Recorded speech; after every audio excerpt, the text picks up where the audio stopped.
Assalamualaikum warahmatullahi wabarakatuh. Terkadang ada orang menilai dirinya orang yang mulia, ternyata di sisi Allah dia sangat buruk. Sebaliknya, ada yang memandang dirinya hina, padahal di sisi Allah dia mulia.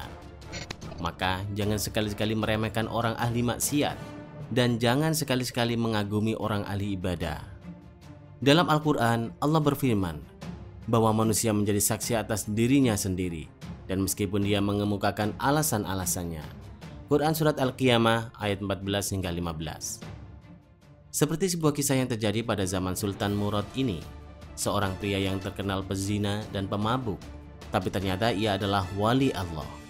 Seperti apa kisah lengkapnya? Mari tonton terus video ini sampai habis agar mendapatkan informasi yang lengkap.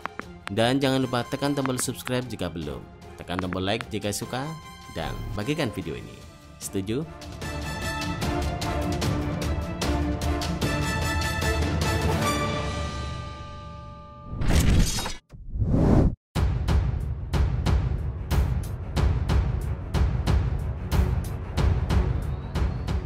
Ada sebuah kisah menarik dari buku harian Sultan Murad IV, Sultan Kekaisaran Ottoman yang hidup tahun 1623-1640. Ia memang dikenal sering menyamar dan kemudian berbaur di tengah-tengah rakyat dan melihat secara langsung kehidupan negerinya. Pada suatu malam, ia merasakan kegelisahan dalam dirinya dan ia merasakan keinginan yang sangat untuk pergi keluar. Maka ia memanggil ketua pengawalnya dan memberitahu apa yang dirasakannya. Sultan berkata kepada ketua pengawal, "Mari kita keluar sejenak." Mereka pun pergi, hingga tibalah mereka di sebuah lorong yang sempit.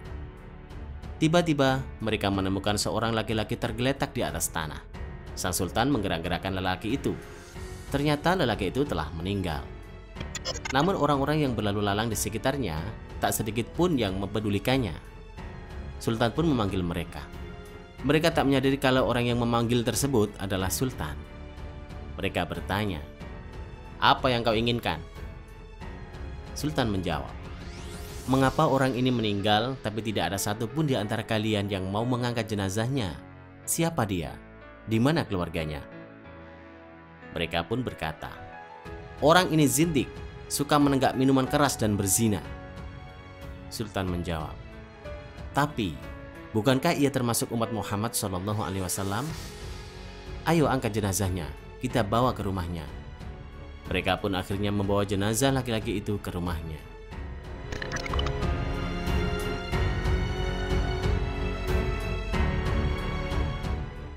Setelah mereka sampai di rumah si lelaki tersebut, orang-orang langsung pergi kembali. Namun Sultan dan kepala pengawalnya tetap tinggal. Ketika istri si lelaki itu melihat mayat suaminya, dia pun menangis. Dalam tangisnya sang istri berucap pada jenazah suaminya, "Semoga Allah merahmatimu, wahai wali Allah. Aku bersaksi bahwa engkau termasuk orang yang soleh." Mendengar ucapan itu Sultan Murad kaget.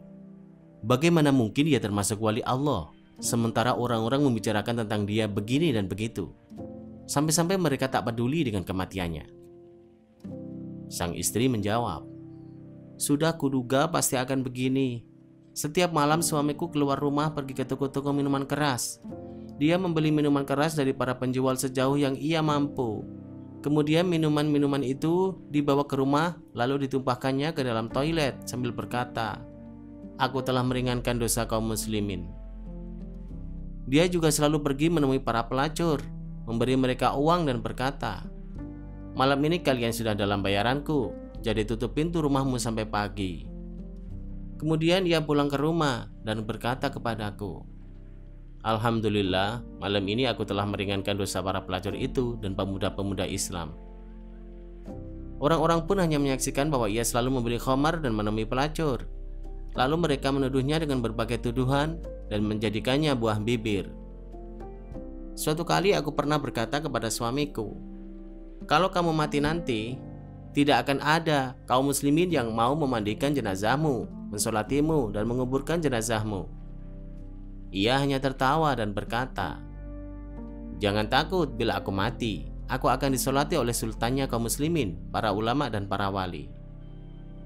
Mendengar itu semua, Sultan Murad pun menangis dan berkata, 'Benar, demi Allah, akulah Sultan Murad.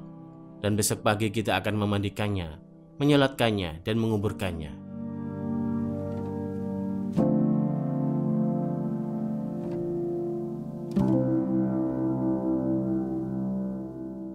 Demikianlah, akhirnya prosesi penyelenggaraan jenazah laki-laki itu dihadiri oleh sultan, para ulama, para waliullah, dan seluruh masyarakat. Esoknya, jenazah lelaki itu disolatkan di Masjid Negara oleh para ulama seluruh negeri, juga seluruh masyarakat, dan Sultan Murad menjadi imamnya. Hikmah yang dapat dipetik dari kisah ini adalah, jangan semudah itu kita melabelkan manusia lain tanpa kita ketahui niat hatinya. Apa yang kita lihat sendiri dengan mata kepala, kadang pun boleh salah sebab kita manusia tak tahu niat manusia yang lain. Mungkin ketika seseorang ajalnya di dalam masjid, tapi niat awalnya hendak merampok tabungan masjid. Tapi karena dia mati di masjid, lalu kita labelkan dia ahli syurga. Mungkin juga ada yang ajalnya sampai semasa di klub malam, padahal dia sedang mencari ahli keluarganya untuk dibawa pulang. Lalu kita yang melihatnya terus memberikan dia label ahli neraka. Semoga Allah Subhanahu wa Ta'ala mengampuni dosa-dosa kita karena senantiasa bersangka buruk pada manusia lain. Wallahu a'lam bishawab.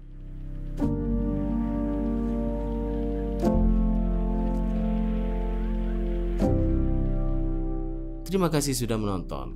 Silakan bagikan video ini jika dirasa ada manfaatnya. Wassalamualaikum warahmatullahi wabarakatuh.